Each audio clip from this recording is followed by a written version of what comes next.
Morning, guys. Welcome to week 3. I know you're really excited. I've added a little feature this week. Let me know what you think of it.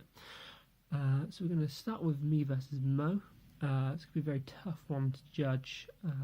Got a couple of people going at the same position, looking at wide receiver 1 and tight end. We've got a couple of people going in the same games against each other, and that's likely going to decide this matchup. I think I'm going to give Mo the edge in this one because I think I like those matchups a little more for him than I do for myself. But I could easily see both of us go over 100 by the end of Tuesday. We really need to be watching the 49ers cheap game just to watch that tight end battle and also to see Matt Breed's performance as well. That could be key to this game. I'm going to set a handicap on this one. I think give myself about a plus 10. That's why I'm setting the line for this one.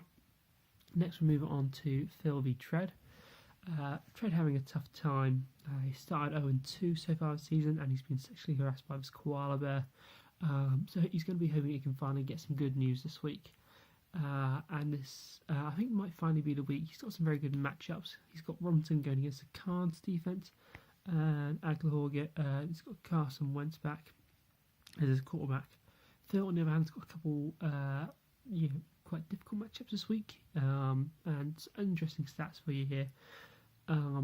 Barkley, outside of that 66-yard run he had in week 1, has only been averaging 2.4 yards per carry. That is not sustainable. He's also got a difficult one with the Saints defense, who are currently ranked 31st overall in fantasy points. So I think I'll back Tread to finally get his season back on track here. And I'll put a handicap on it at +5 for Phil. Pay close attention, you guys, to that Tampa Pitt game, as that could be the key to this one. Next, we move on to Brad v. Ian. Brad does have some talented players, and whilst I think his 75 points per game average so far isn't reflective of the team he's got, I think he will go above that. But I think with I think he'll improve that average, but I think with Hill and Kamara, both potentially in shootouts this week, I think we can expect Ian to have some pretty big scores. Although there's an interesting stat here for Ian, I think you should be aware of. Watson has been pressured on about 50% of his dropbacks so far. That number is just not sustainable for anyone, particularly for a QB that's already torn an ACL once in the last 12 months. Either that number has to drop, or Watson's not going to finish the season. I think really is as simple as that. So he is, you've got to watch his games each week, being really worried about how he's going to manage. So all in all, I think I'm going to sum up that Ian's going to win, Watson's going to die at some point, and the game for you guys to watch is going to be the dueling Ds of Chargers v Rams. And I think Brad's probably going to need about an 18-point spread to cover there. Next, we move on to Andy v. Triss. Andy, with a slow start Thursday night, is going to give Triss a bit of hope for a perfect start to carry on his perfect start to the season. Both teams making interesting choice of playing a QB-WR combo. You've got Mahomes and Watkins and Cousins-Diggs.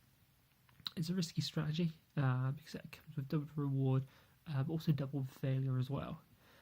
Thankfully, both of these pairs have pretty favourable matchups this week, and I think that could really see us get a really high point total, potentially the highest point total for a single game, in league history. I'll let Brad work out what that record actually is at the moment, and then you can perhaps set an over/under at that. I think just because the number was 5.7. On Thursday night, I'm going to give Triss a slight tip here, but it's going to be very slight. Again, the line's going to be at about +5, I think. But both have a lot of interest invested in that Minnesota Buffalo game, so we'll watch that one. That's going to be key to this matchup. Finally, we have Ryan v. Tom.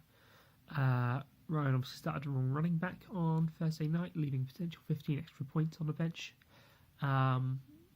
But I don't expect that to hamper him too much, as Tom is still scratching around for some, healthy players.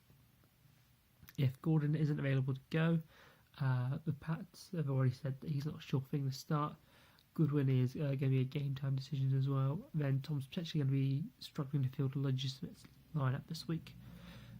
Ryan, on the other hand, is so hampered with choices. He's currently planning to leave AJ Green on his bench. And I think that's almost just to taunt Tom, really, and his failures at the draft to not secure him early enough. So I'm setting the line here at 12 for Tom. If he's going to need to see that Bears defense really just destroy Bradford, but also not destroy him so much that he actually knocks him out of the game and have to turn to Rosen. So it's a tricky line for them to ride there. And your game to watch is going to be Philly at Indy. So guys, that's week 3. Best of luck to you all, and I'll see you again.